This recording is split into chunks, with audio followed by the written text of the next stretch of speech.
Sláinte and good evening.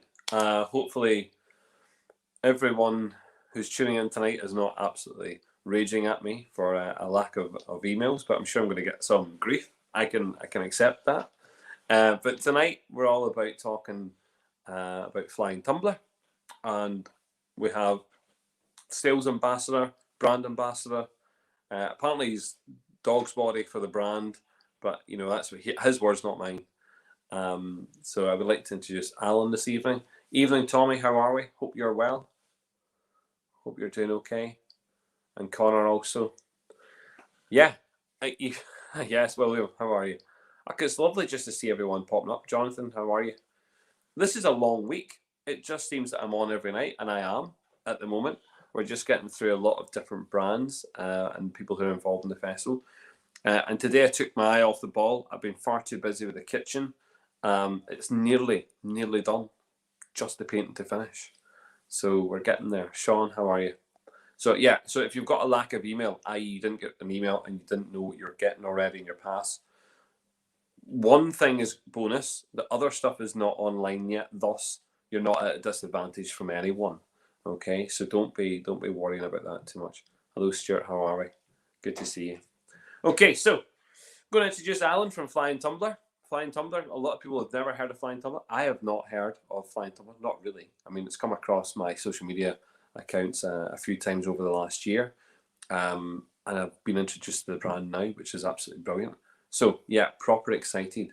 You know, for this conversation.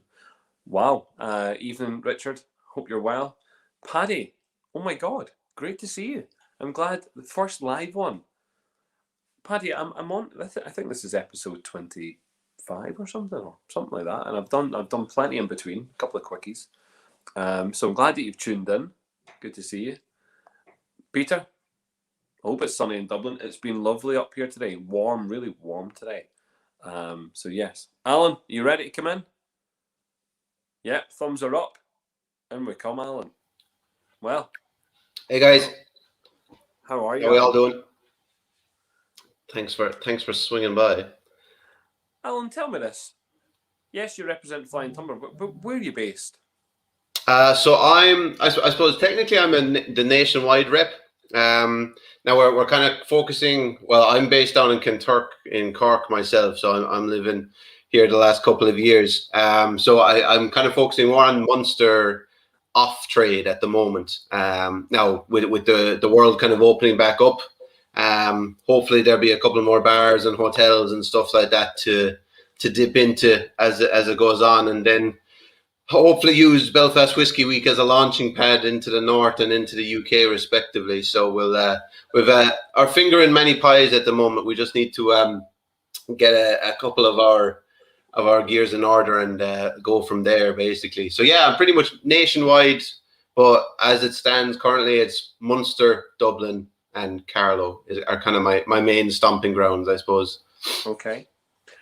So yeah, so some people found out last night that they are, or not last night, was it last night or the night before? They found out that they're part of the festival. They've got you in their packs, so that they found that information out last night. I'm just noticing from a couple of people here. Paddy, yes, I realised that you had to work, but you're now retired, so there you go. So there's no excuse. I've just poured the bird, the inaugural release. So that is our inaugural release. So we launched that kind of at the I suppose Q3 last year. Now I'm only with the guys since January, so this was a couple of months prior to me joining on board. But yeah, they have their inaugural release of the bird. Quite limited in bottles, you know. It's and it is, I suppose, in a way being phased out. Like this was their initial release, and come next month or the start about 4 weeks from now, we're going to have kind of a new and improved twist on what is out there at the moment. So we're going to have a new release or a new batching of the bird come start of July, along with our new 12-year-old blend as well. So that's going to be a first off, once off single cask release coming out at the same time. And we have plenty of pre-orders of that. and we have plenty of stock of the bird ready for action, and hopefully it'll be on a couple of bar counters and stuff like that in the near future too. So it's Jonathan Ramirez is he's just saying that he bought a couple of your batch ones, but he's wondering were they labeled as B8? Yeah, so that kind of came across my radar about last year, even before, to be honest, before I had heard of Flying Tumbler, before I joined them. So their first batch, it was something to do with customs and revenue. So their first batch will be labeled, or was labeled, as B8. Now, obviously, like looking at that, you think that's the 8th batch, but no, rest assured, that's their first batch edition. Like even my one here is a B8 on the bottle. B8 1037, I think is what it says on it. But yeah, I know it might look a little funny. But then for our next one, we're not going to have any individual bottle numbers or anything. We're going to have it more kind of standardized, and they're not going to be handwritten either. So they're going to be a lot more easier when it comes to the bottling stage. Less cramping on the hand, anyway. That's for sure. Okay. Richard says, "Bird, I hear is the word." I love it. Bird is the word. Love it. Absolutely brilliant. Look at the Family Guy song. Yeah, Family Guy. Can't go wrong with a Family Guy. Tell me this, Flying Tumbler. What's it all about? Genuinely, what is Flying Tumbler all about? For those that just they've not seen it, they've never heard of it. What is it? So they're relatively new. I suppose the name, or the company itself, is kind of in the pipeline for the last 3 years. So it's a family-owned, family-run, very small independent bottling business. They're focused solely on blending, so they don't have vision to go for like down the distillery route, or we're not getting a contract bottle now and distilling our own stuff later or anything like that. We're sourcing good quality spirit from the likes of Great Northern, Bushmills, Middleton, and beyond. We have a couple of more casks kind of lying in wait as well that we're kind of humming and hawing as regards what we're going to do with it. So it's the Walsh family based in Carlow, the other Walsh whiskey family based in Carlow, not the Bernard or anything. I presume it's just a local surname. I'm not sure. So what they did was they sourced, for the first guy, the bird.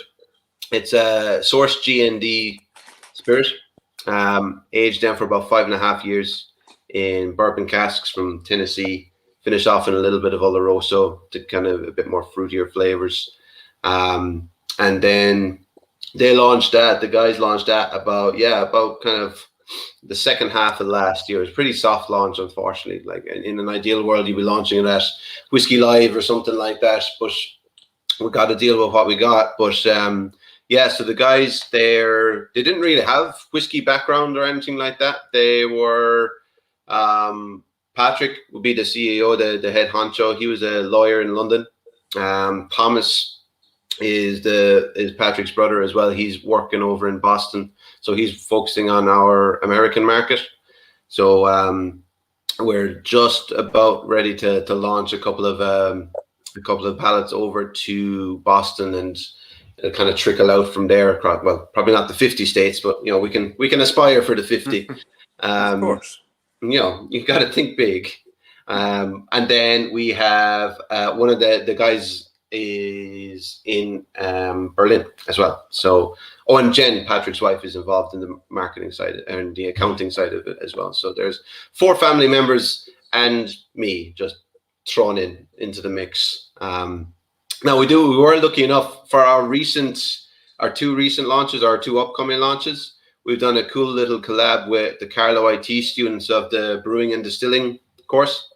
So 4 of those guys joined us, and they're really, really involved in kind of like the boots on the ground, blending and bottling, and all kind of they're doing a little bit of kind of the lab testing and stuff for our stuff with Royal Oak, and kind of they're doing all the sciencey, nerdy stuff that I can't really understand. I know what it tastes like.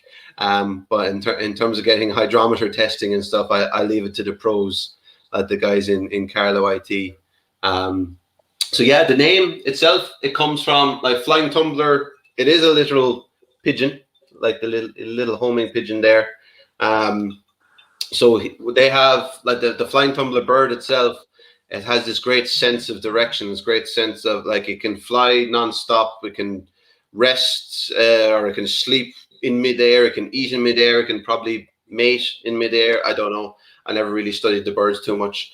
But it's kind of like a little, I suppose, when the guys were thinking of coming back to their hometown of Bagnallstown and Carlow, they were kind of focusing in on him as that kind of little nod to their kind of calling back to their homestead.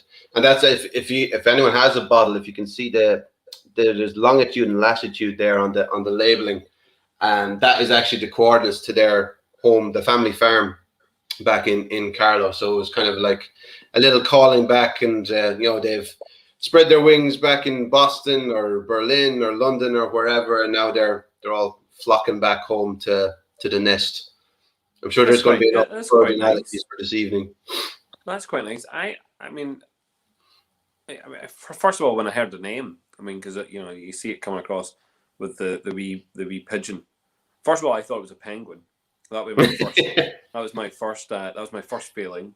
I thought it was a penguin, and then when I've seen it up close, yes, it's a pigeon with a wee helmet on. He's class. With a wee little flight helmet. Yeah. Ah, a wee flight helmet. He's cool. But tumbler, I'm like tumbler. Tonight I'm in a tumbler. I'm not in a nose in glass. I'm in a tumbler. That's the thing. Like so we have Flying Tumbler is the company name, and our 12-year-old blend is actually also going to be called the Tippler. Like if you a tippler, a drinker, but the Tippler is also a carrier pigeon breed as well. So they're definitely honing into the ornithological whiskey drinkers amongst us. Be you redbreast fans or wild turkey fans, now you can have Flying Tumbler fans. But I did find out if you Google Flying Tumbler, I'd say if you go to page 3 of your Google search, it stops becoming whiskey, and instead it's actually helicopter whiskey glasses, flying tumblers, so don't delve too far into the Google search page. So tumblers actually, go up in the air. Love it. That's absolutely brilliant. Someone's asked me a question about what I'm eating just now. I have this. It's the Galaxy, the darker milk, which is nice. I'm just going to cleanse the palate when we're having some whiskies. Oh yeah, chocolate whiskies are amazing. That was really nice. Actually, I really enjoyed that. It's a very simple blend. It's not overly complex. It's got like some really nice, it's got some really nice vanilla notes there. Clearly, you did say it was bourbon cask. It's got, there's nothing nothing offensive about it. I'm sure that people would have been quite happy purchasing that, and I think Jonathan made the point that he felt it was an easy to drink blend. It's fantastic. Real light. And is it reasonably priced, Alan? Is it at the right kind of price point? So the inaugural release that you have there, it was priced around like high 50s. We'd say 56 up, just because it was so limited. It was our first batch. It was our limited run. Like it is now being phased out. So I think the likes of Celtic and Foxes and stuff had around kind of the high 50s. But our new rendition of it is dropping all the way down to 44.95. So it's we've tweaked a couple of it. We've tweaked the ratios of the blend and stuff. We actually have some older stock going into our new bird, and actually the bottle is changing design as well. So it's going to be a lot more customer friendly in terms of the price point. And like I suppose you could say if you're going for the collectors amongst you in the limited edition one, €58. It's not a bad one to crack open or to gather dust on the shelf if you're going collecting it. So it's a good price point for kind of your first off limited run. But it's dropping well over a tenner anyway to get the next wave of it, which is great. I'd say the word. I mean, there's that first one certainly was definitely was made to be drunk. I mean, there's no doubt about that, and it's. I'm sure it works really well in lots of maybe like highball stuff as well, and would be good for back bars. Yeah, like what we're doing. Well, I suppose if we're hoping to kind of dip into more of a cocktail scene as well. Obviously, when these guys launched it, there was no cocktail bars open, and kind of any of these takeaway cocktails and stuff were very limited in terms of their menu, and they're just reducing their own stock rather than buying in new bottles. So like I would come from a cocktail background anyway. I used to work in the Celtic whiskey bar down in Killarney, so I used to do whiskey tastings and cocktail master classes and stuff. So like if I was to compare like our initial bird, it's very, very light. It's almost like an aperitif. Like it's real easy sipping, and like, you get a lot of sweetness off the bourbon cask, and it is mostly corn based as well. Like I mean, the corn ratio is up in the high 90s with a little bit of malt. So it has this beautiful kind of vanilla and caramel and kind of corn syrupy kind of notes off it. And it's bottled at 43 as well. But if you're going down the cocktail route with it, I found if you take the two birds, the bird that's out there now and the next one coming, it's our initial bird. It works really, really well with other alcohol, if you get me. So like our classic kind of example is a Tumbleroni. So it's like our Boulevardier. Okay. So we've done a little bit of kind of work with Stillgarden up in Dublin, and two ladies out in Valentia Island have released a vermouth through SuperValue, which is it's great. I mean, I'm not sure how many Kerry men would know what vermouth is, but it's a beautiful, beautiful, it's a golden vermouth, so lovely and sweet, lots of herbal notes coming, and it really plays well with our initial one. So our initial bird is a great Boulevardier base, whereas then our new one, it actually works really well as a standalone, the standalone base alcohol to it, to be honest. So it works much better with like whiskey sours or old fashions and stuff or like that, So it's has just a bit more depth in our new one. So it kind of just carries through the cocktail, rather than this guy definitely benefiting with a little bit of extra help with your Martini Rosso or whatever you're using. Fair enough. The second sample that I had in front of me, which is it says here the new release. What is in this? What is this one? So our new one, we're going back and forth as regards the ratio of it. So it's very, very. We basically took all the good stuff from our initial bird, and we just did a riff off of it. So what you have there, it's mostly GND grain, but about 6% of the makeup of the blend is our 12-year-old release gone into it. Now that 12-year-old is mostly Middleton grain with a little bit of Bushmills malt. So technically you're having three different distilleries going on in there in our new bird. But it's still like it's only about 5% 12-year-old blend, 5-6, and then the rest would be just a little bit about a 6-year-old GND spirits as well. So it's but now you have a cask strength. I think the cask strength sample I gave you is probably about 62, 63 ABV. So you do get a big punch off of it, but it's really, really nice. Yeah, it's fantastic, and it's really great. Nice. Like in the little tasting packs now, anyone that's getting them, you'll be able to compare and contrast the two of them.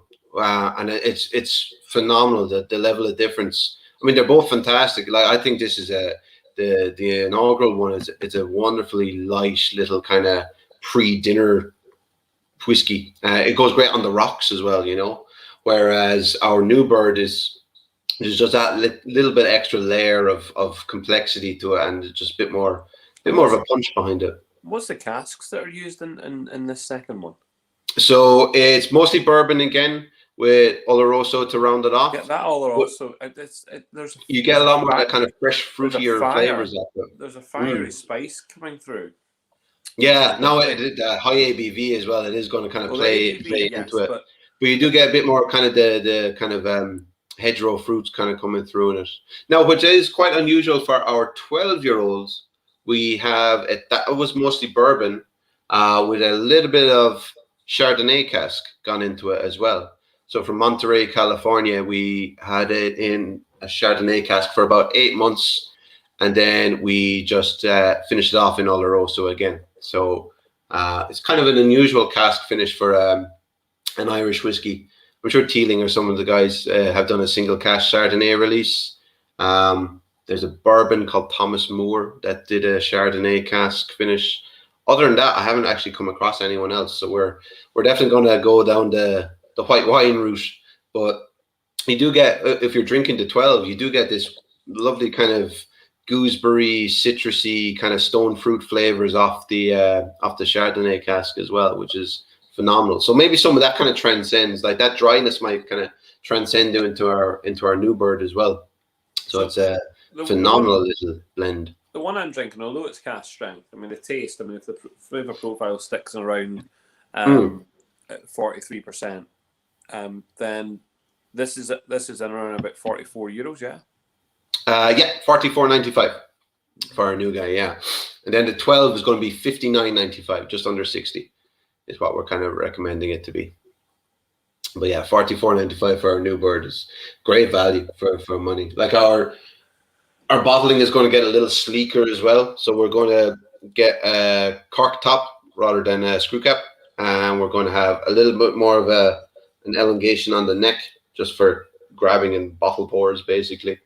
And then we're going to have a little bit more kind of embossing on the glassware itself. And yeah, and as I was saying at the start as well, we're not going to have the individual bottle numbers this time around because we're going to have more drinking and more bottles out there in the market, hopefully. So there's be plenty of supping to be had. But yeah, it should be a pretty cool little one. No, I like that. I'm liking the notes on this one. Yeah, and so the ABV on the new bird is going to be 43%. Yes. Yeah, so they're all going to be 43. Unfortunately, I'd love to have a cask strength version of the of either the new bird or the 12, but we're trying to appeal to all the masses rather than just a cask strength crusade like myself. But the whatchamacallit is all our releases are 43. Going forward anyway for the next few ones, but you still get a nice little. I mean, I'm not sure how much of a difference it would make if we went down to 40 or up to 46. But it's I have to say the standard one or the standard bird now sits pretty at 43. I must say it's a nice little drop. Without being too invasive or too dry or too kind of peppery or anything like that. It's nice little simple little blend. No, I really like that. I was actually the two of them. I mean, there's certainly a contrast between the two. They're not, I think it's very difficult to pick out, similarities at this point. Probably because of that extra strength, also. Yeah, that's the thing. I suppose. But it'd be a lot easier. Like our ones in the sample packs now that are going to be in the Belfast Whisky Week. They've been reduced down to 43, so that all of those will be the same ABV. So we can kind of it's essentially, I suppose, like in that little kit, it's going to be a deconstructed bird because we have some of the old bird and some of the tippler, and then we have the new bird as well. So I'm not going to be as elegant as like Derek from Powers or Seamus from Bushmills in their deconstructed classes. I'm afraid I'm a bit more rustic, but yeah, that's essentially what we're going to have. We're going to have a little bit of tippler and a little bit of the old bird, and then you can blend it yourself and see how it compares to our new bird release, or just enjoy them all individually. And I think it kind of appeals to it appeals a lot to bourbon drinkers as well. I find I actually just did about an hour before I sat down here. I was doing a Zoom tasting with some guys from a pub in Memphis, of all places. So hopefully that's a holiday in the bag, or an in-person tasting and off the Graceland for myself in the future. But they were saying how easy it was. Like they'd be big bourbon drinkers and stuff. How easy it transitions into a corn whiskey in the States. So a lot of them kind of drew comparison to like mellow corn and stuff like that you'd find over there rather than here. So it's a nice little segue whiskey as well. If you want to go west. That's interesting. Just saying hi to David. I didn't see you pop in there, and also Michael. Great to see you. Connor's saying he really likes the branding on the first one. Hope it doesn't change the branding. He wants to see the branding. As in the little bird? No, that's staying. Yeah, I mean that's what makes us kind of stand out. Like I suppose like a lot of whiskeys these days are kind of like going little nods back to like old whiskey adverts and stuff like that, or like all the kind of reviving old labels and things like that, which is absolutely phenomenal looking for, especially coming from a whiskey and history geek like myself. But I suppose we kind of went off on a little bit of a tangent and made it a bit more quirky, I suppose you could say, And I was doing a tasting with the Aviators Whiskey Society there last month, and their logo and our logo has a perfect little relation. And if anyone ever watched Catch That Pigeon or Wacky Races back as a kid, it has a perfect little comparison to both of those. John's asking here, whereabouts in Memphis? He says it's a regular spot for me when the world was back to They were the Celtic Crossing Bar, or Celtic Crossing. I'm not sure, was it a hard C or a soft C? I think in America they say Celtic, don't they? Celtic Crossing. Celtic. Memphis, Tennessee. So they definitely say Celtic. I don't think they say Celtic. That was my Tennessee impression, by the way. Sorry for all the Memphisites. But yeah, it's an Irish bar. They do a lot of tastings. John knows it. There you go. So John. Yeah, there you go. Tell DJ I said hi. John's all over it. But yeah, there's hopefully we'll be a bit more stateside as well. In we're going to be trickling down from Boston. I suppose that was kind of the main. If you're targeting kind of the US markets, you're going to go for like the Irish diaspora first. So Boston with Thomas there and with the big Irish community there, it seemed a logical choice. So we're going to be kind of branching out from there in the near future. So we have a nice little allocation of those of our new bottlings heading stateside in a couple of pallet loads anyway in the near future too. So it'd be pretty exciting times, And I just renewed my passport this morning, so hopefully I get a go stateside. We shall see. And I think you're allowed to go to the States at the moment, are you? They're not letting you in. No, I'm not going to hold my breath. I think I'll stay Munster based for the future, or for the near future. Really?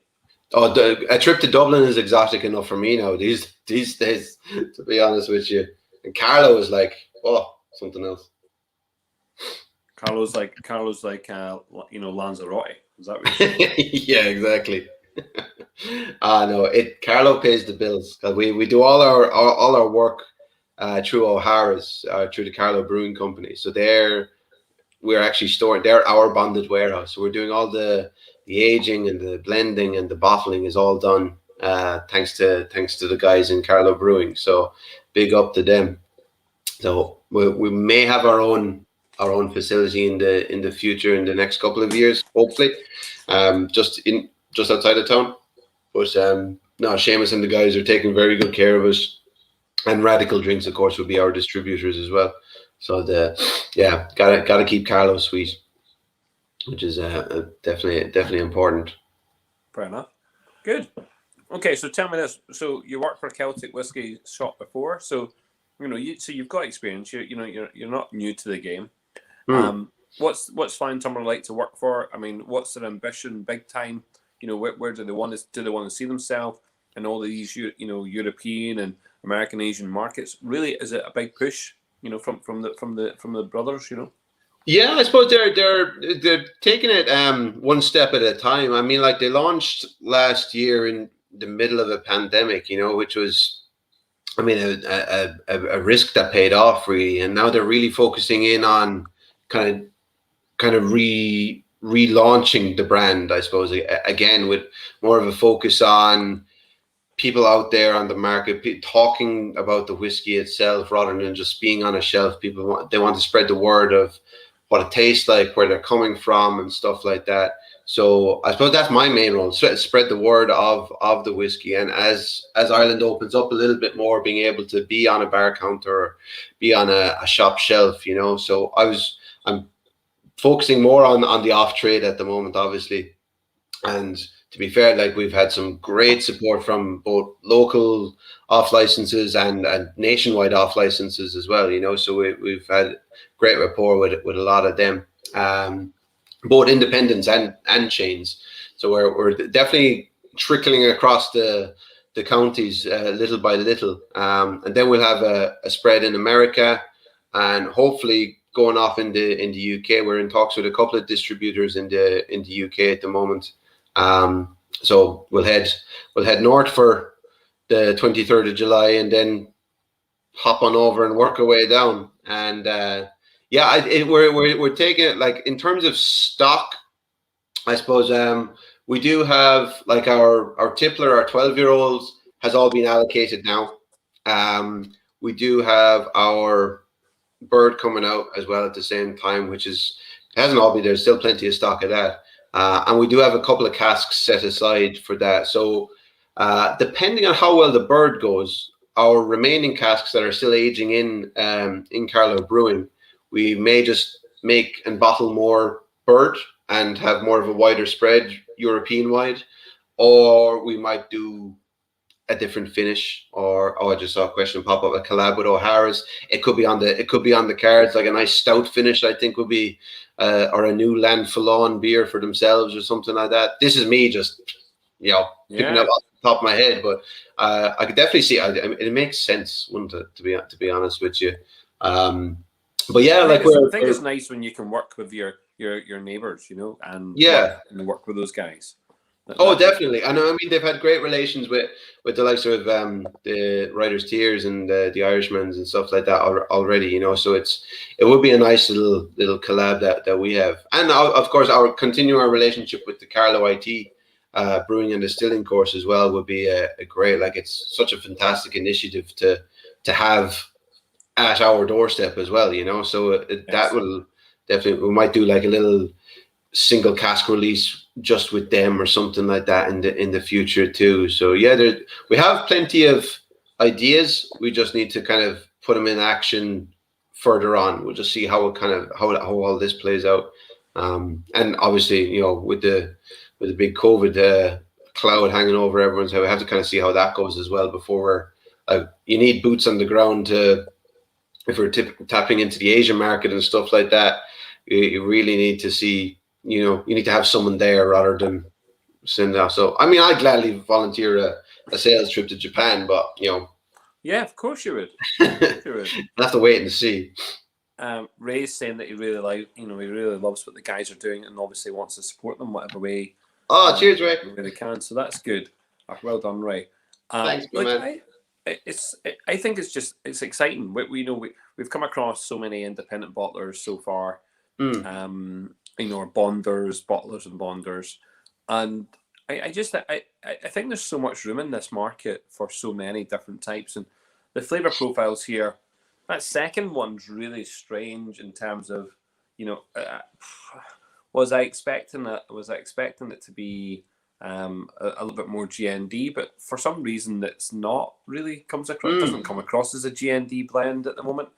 And maybe that was the alcohol content, but I actually think it's that Oloroso finish, which was allowing there to be a little bit of spice. Lovely, big fruit notes. Like you get. I think on a blind, that could be interesting on a blind tasting.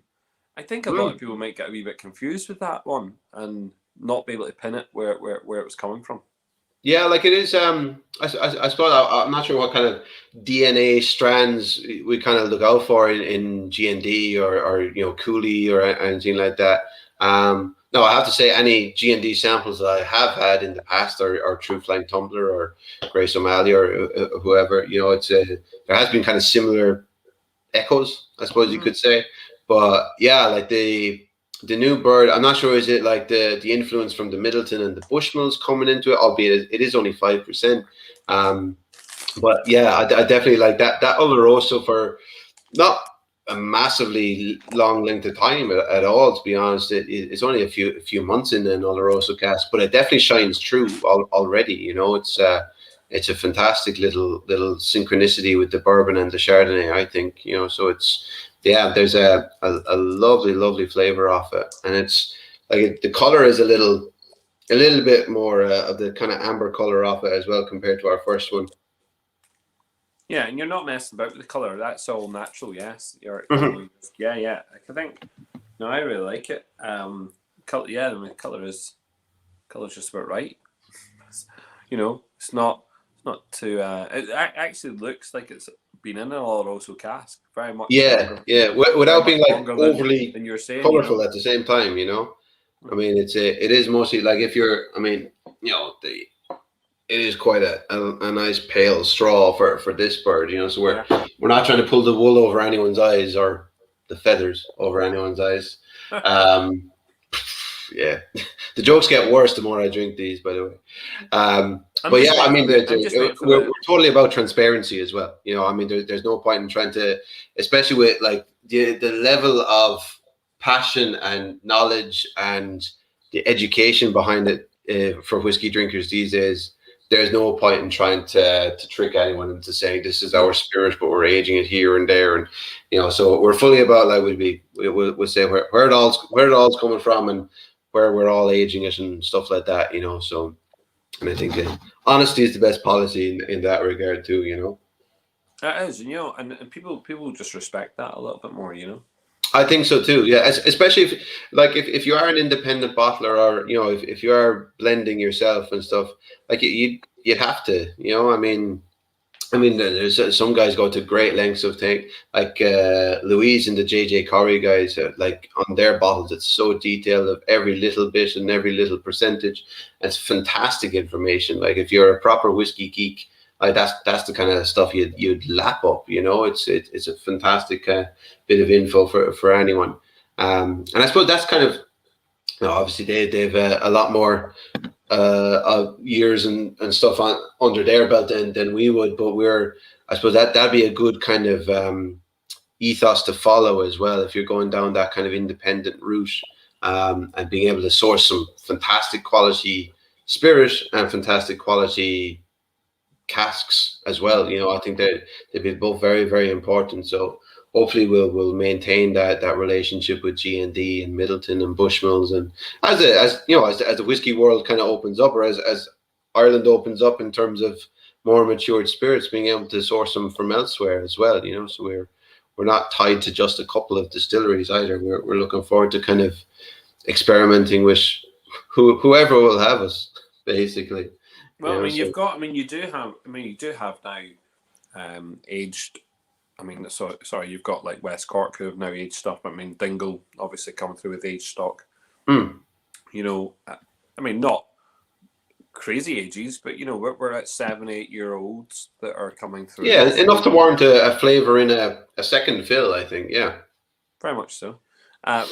Mark's obviously asking, what do you do if there's no Bushmills cask available? You know, what happens? Look elsewhere. I mean, to be perfectly honest, the Bushmills malt, we don't have a whole lot of it in our ratio. Like our 12-year-old only has 5% Bushmills malt in it, and then our younger stuff is all G&D malt. So we don't have a whole lot of Bushmills malt to begin with, anyway. But we'd definitely have. I suppose if Bushmills, no, I can't see Bushmills packing up shop and leaving in the morning. So I'm sure we still have plenty to pick and choose from, hopefully. But yeah, I mean, there's such levels of great quality spirit coming from all around the country in terms of massive volumes of it, or some more the little guys as well. And like we're saying, it'll get a lot more to choose from in the near future too, as more older stock comes of age and is, you know, being able to be used in a second fill again. So yeah, we're looking forward to kind of having a little experiment with maybe younger, more kind of craftier distilleries as well, things like that. You know, because we won't have our own casks. You know, if we're staying with this kind of model of blending and sourcing and bottling, we'll just be sourcing casks from around the country, around the world. You know, we've Spain and America under our belt. Oh yeah, sure, our Chardonnay is American as well. So yeah, Spain and America under our belt already, but we can definitely have to Hungary for some Tokai casks or something. I'm not sure. We'll have to wait and see. It was an interesting question from Cassandra here, and which is saying here is, was it New American Oak or another wood that was the Chardonnay barrel?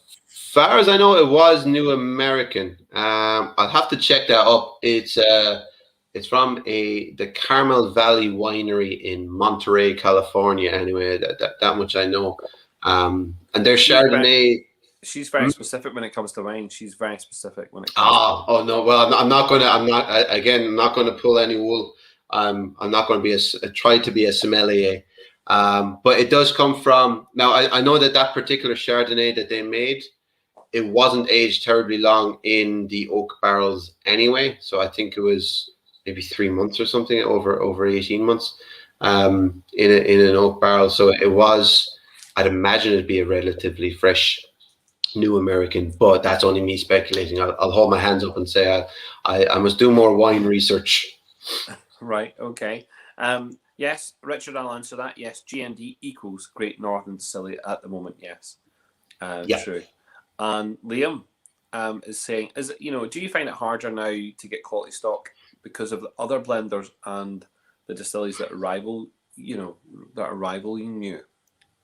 Yeah, I suppose it would be. Now, like, I'm only there the last 6 months, so all that stock and all that allocation of barrels and casks, and I suppose the hunt for barrels and casks was all done prior to me starting. But I'd imagine as more, not just distilleries come online, but as more independents and stuff come online, there would be a lot more demand. But thankfully, yeah, we're seeing a kind of a revival in the Cooper industry over here as well. So we might be able to kind of tap into that resource in the near future too. With the likes of the guys in Tullamore and stuff now having the young Coopers online and things like that. So we may be able to tap into some of this kind of new Irish kind of revival of the industry too, as the casks are being built specifically for us. But I suppose we'd also hoping to be kind of collabing with a couple of different exclusive wineries and exclusive bourbon distilleries to kind of just rack up that kind of direct link with them and bring in the casks direct and then fill them just straight from the ship, basically. As soon as they come off the boat, have them transported over to Carla Brewing, and then we'll have our own filling station there. And that's what we're doing now, just at a much smaller scale. We've just a tiny little bottling line, four bottle line. It's all hand done. So it's a pretty intense little gig at the same time. So it will get bigger. So we will have to kind of, like, there is a little site outside of town that the guys are looking at the moment, to hopefully have more of like this blending house and to age more casks. Like right now we're only aging 5 extra casks at the moment. So hopefully all going well with our new malting house. It's actually an old malt house just outside of Bagnallstown. I think it just shut up shop there in the 70s or 80s. But I used to do a lot of malting for breweries and distilleries in the past, in the early 1900s. So that's kind of what we're keeping our eye on at the moment, to turn that into Flying Tumbler HQ, and maybe do kind of along the kind of the tourist side of things, do a little kind of tours and tastings and blend your own and stuff like that. So that's all kind of in the pipeline. It's just a matter of when and how and resources, as is the problem with everyone these days, So we'll hopefully get that in the next couple of years, and then we'll be kind of just bringing him in direct from here, there, and everywhere, basically. Okay. And would you do that's a question for you?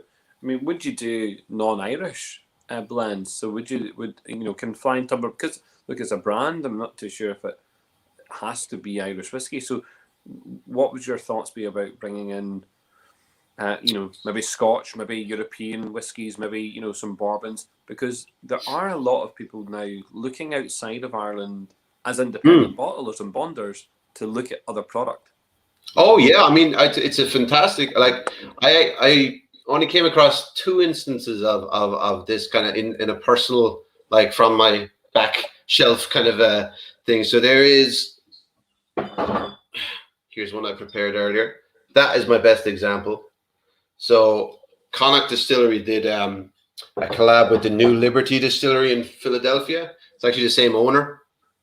So they blended an American malt with their what's it called, Spade and Bushel malt, yes, and released the Brothership, which is phenomenal, to be perfectly honest.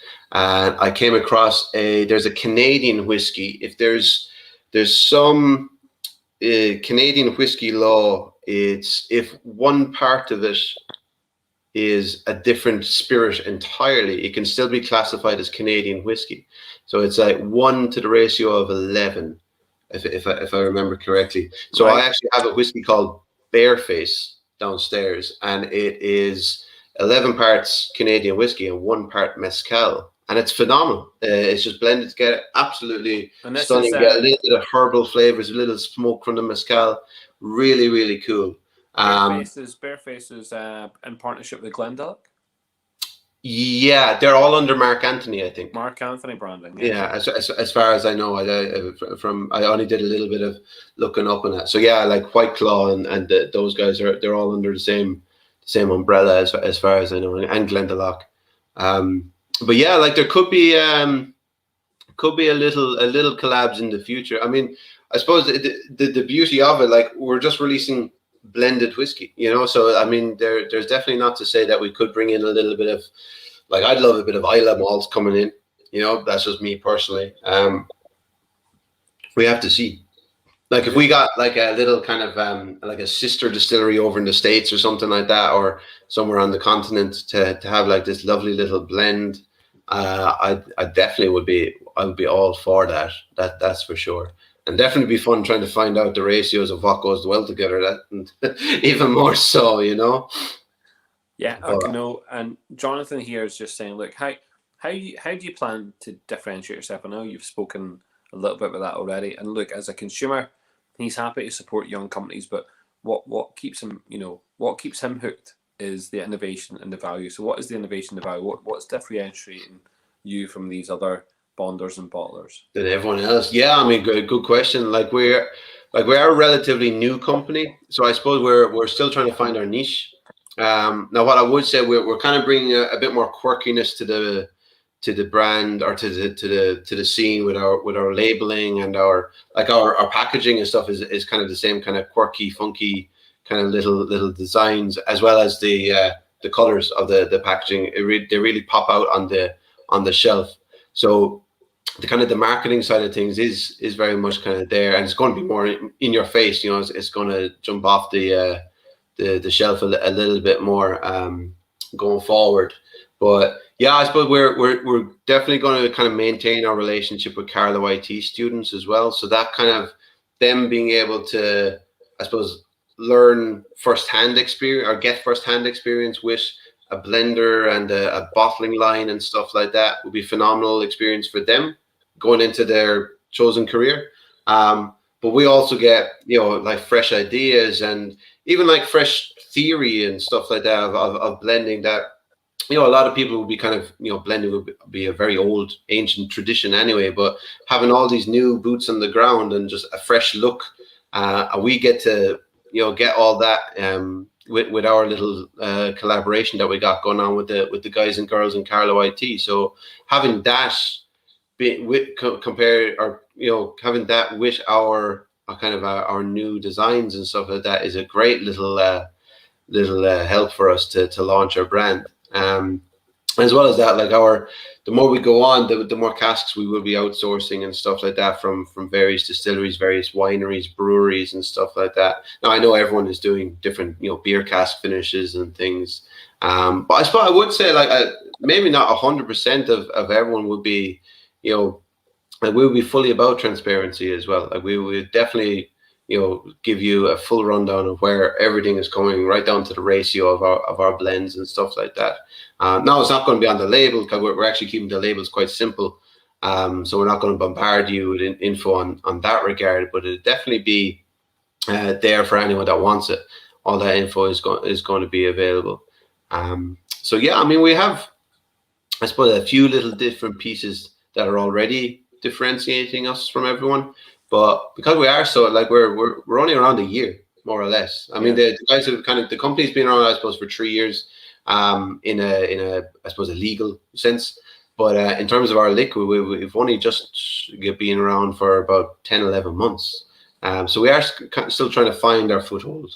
And I know I suppose we have Flying Tumbler, we have Tippler. I'm not sure how many more ornithological whiskey kind of niches we can fall into without stepping on certain robin's toes or anything like that, you know. So we'll have to kind of get out the old Birdwatcher Island book and see what kind of syncs up with whiskey related things for our next. Yeah, you have to watch yourself, because I mean things like lark have already been used, haven't they? You know, so lark and redbreast, and there's eagle. You know, there's lots of things that have. Yeah, sure. I remember the Eagle Rare not Eagle Rare, but High Spirits took guys to court for naming a whiskey or a bourbon Eagle as well, you know. So they obviously have the trademark of Eagle related whiskey things. So yeah, I mean you have to be careful as regards to who you are. Yeah, you've Lark. I have a German whiskey called Stork Club, you know. So there's, you know, Stork would be Stork. Also, there's an Italian brand, Stork, isn't there? Was there an Italian? Oh, I think maybe, so as well. Yeah, so I think there's loads. Yeah. So yeah, you can't have the swallows from the Powers, could you? I don't know. Oh, yeah. Swallow. Yeah, so there's plenty of between eagles and turkeys and swallows and redbreasts. Yeah, I mean, it seems to be a definite trend. But hopefully we'll bring a bit more of that kind of quirkiness with our kind of more cartoonish kind of style. Like you could have the dodo or something. Revive the dodo, yeah, from like a ghost distillery and a ghost bird or something like that. You know, we'll see what happens. That's why not a mothballed distillery? Sure, great. Yeah, Write about some of them about. Oh yeah, I'm sure there's plenty more coming online as well in the near future. Great titles available.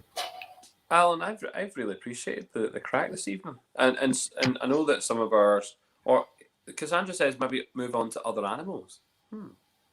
True. Yeah, I'm not sure what the love for birds is with the guys. To be honest with you, I'm not sure.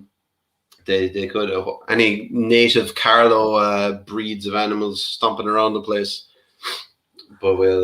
Lambe. Lambe with the puffins. Yep. Yeah. Richard says great tip potentially. Well, you've got blue tip, yellow tip, green tip. You know what I mean?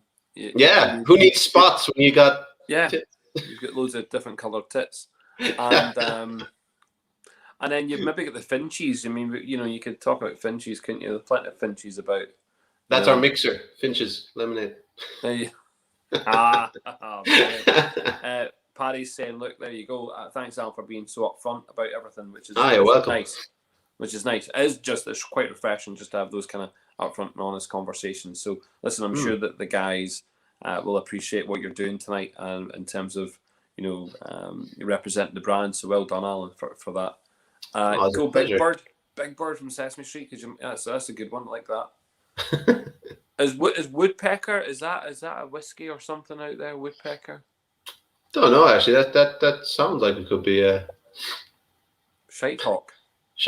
I can't remember if there's a bird. There's a bird. I can't remember if you call it a slag or a shag. I can't remember what one you call it. But it's like a seabird. Looks like a bit like a comret. Looks a wee bit like a comret, but it's that's our aged at sea cask. That's a couple of years down the line. We're going to stick it on a boat, and that'll be our shag whiskey. I think it might be a shag. I think it's a shag. Can't remember. Anyway, who look. Birds are birds. There's shag. There you go. Connor's saying it's a shag. There you go. He knows all about his seabirds. That's great. Great to know. Listen, thank you very much, Alan. Honestly, absolute pleasure. No, you're welcome. Tommy, I'm not even going to. Tommy, we're not. Yeah, no, it's getting late in the evening now for that. Listen, Sláinte, thank you very much. Cheers, guys. And look, we'll see you up in Belfast, hopefully. See you very soon. Sláinte, everyone. Cheers. Excellent. Cheers, guys. Thanks, everyone. Bye.